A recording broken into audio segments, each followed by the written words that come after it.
Need an easy way to set up direct deposit with Varo Bank? You're in the right place. Let's go.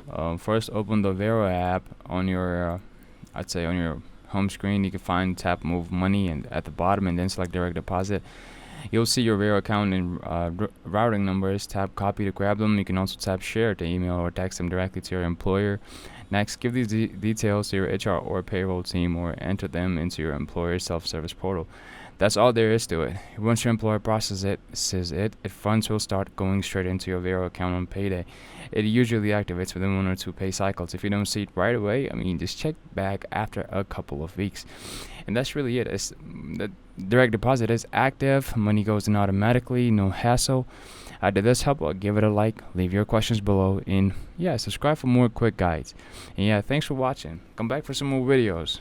And if you do have any questions, just drop them down in the comments below. I'll get back with an answer. Or if I feel like I need to make a video about it, I'll definitely do that too.